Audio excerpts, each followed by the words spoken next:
السلام عليكم ورحمة الله وبركاته. احنا النهاردة هنتكلم عن طريقة استرجاع الكيت كات للينوفو اي 6000.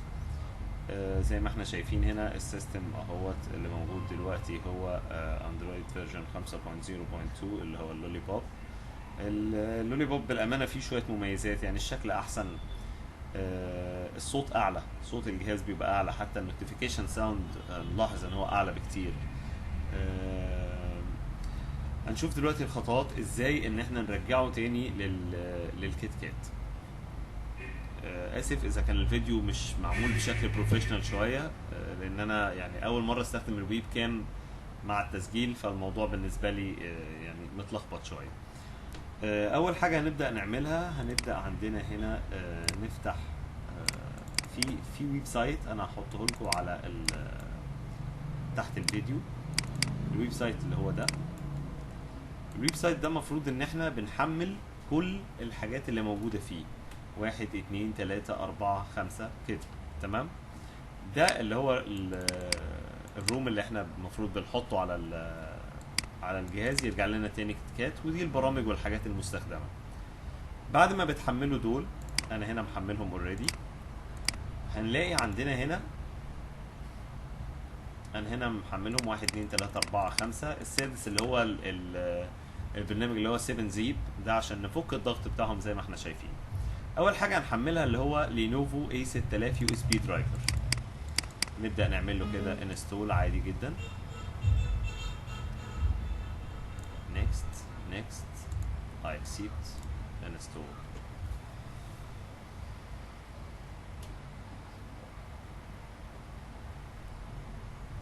اعذروني انا كل شويه هوقف الفيديو واعمل له ريزوم تاني، عشان بس ايه الفيديو ما يبقاش طويل عليه. كده البرنامج اهو جاهز فينيش. ابدا بعد كده افتح اللي هو اللودر ده. سوري، هو فين؟ انا اسف. اللي هو رقم 3 ده بقى اللي عليه الشغل كله. كده هو شغال معايا. مفروض ان انا بضغط على الايكون دي وبروح على، انا حاطه هنا عندي في الاي 6000 داونلود اهو. ده الفولدر اللي هو، او اللي هو الفايل رقم 1. بعمل له هنا بعمل له اكستراكت يعني. هنلاقي جواه تارجت بن دي، وبعمل اوكي. هنا مفروض بقى ان انا دلوقتي بحط التليفون بتاعي على اللي هو على المود بتاع هنعمل له باور اوف خالص. بحط التليفون بتاعي على اللي هو الريكفري مود، بحيث ان انا اقدر احمل له او اعمل له الفلاشه دي.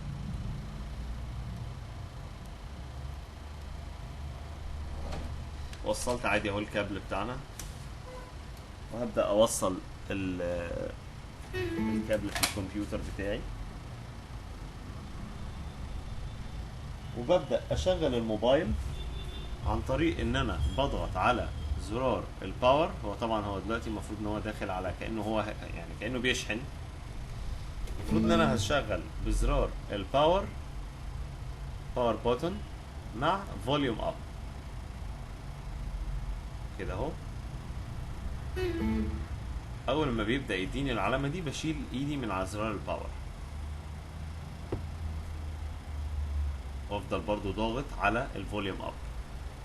احنا كده على الشاشه بتاعه اللي هي بتاعه مفروض الريكفري. لو نلاحظ هنا الكمبيوتر بيعمل انستولينج درايفر او ديفايس درايفر سوفت وير. هو دلوقتي بيعرف الموبايل للجهاز.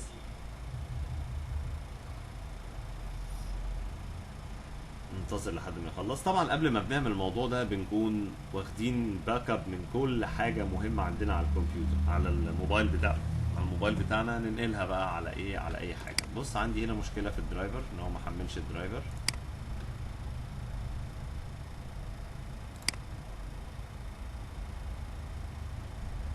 لو قلت له هنا ستارت طبعا مش هيشوف الموبايل، لان هو كده شافه على فكره. هيبدا ان هو بص بيعمل له فلاشنج وبيعمل داونلودنج. دي مفروض بتاخد حوالي يعني زي ما احنا شايفين التليفون شاشته اتطفت خالص، ما بنقربش للتليفون.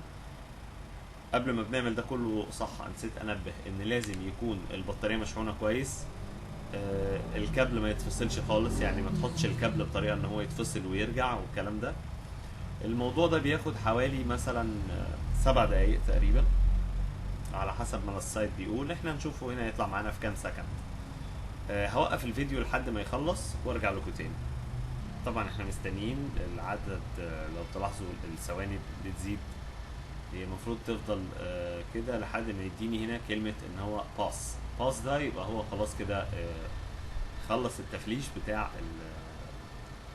اللي هي النسخة الكيت كات.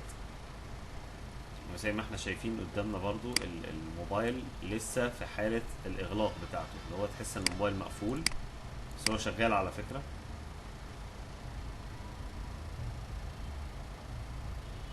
هرجع اوقف الفيديو تاني لحد ما يخلص.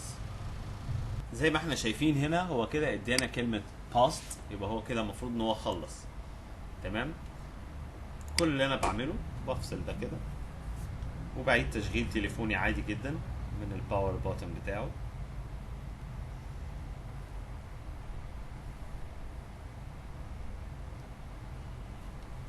بدأ يشتغل.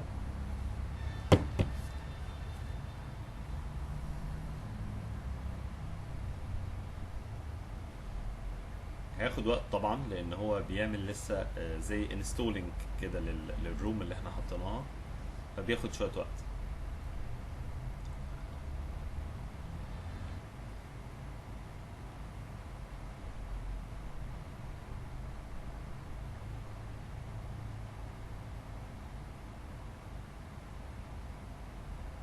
بنستنى عليه، ما بنعملش اي حاجه خالص. هو هتلاقيه دلوقتي يشتغل ويديلك اللي هي اللوجو بتاع لينوفو اللي هو المتحرك ده اللي بيجي معاه ميوزك.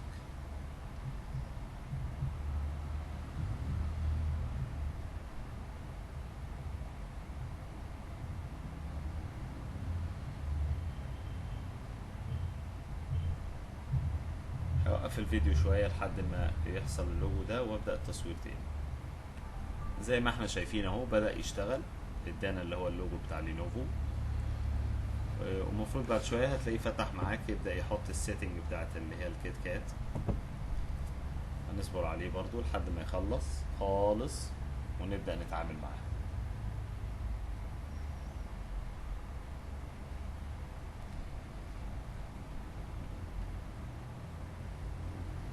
زي ما احنا شايفين هو كده المفروض ان هو اشتغل خلاص على نظام الكيت كات. عندنا سكيب للكلام ده كله، سكيب مش وقته، سكيب anyway.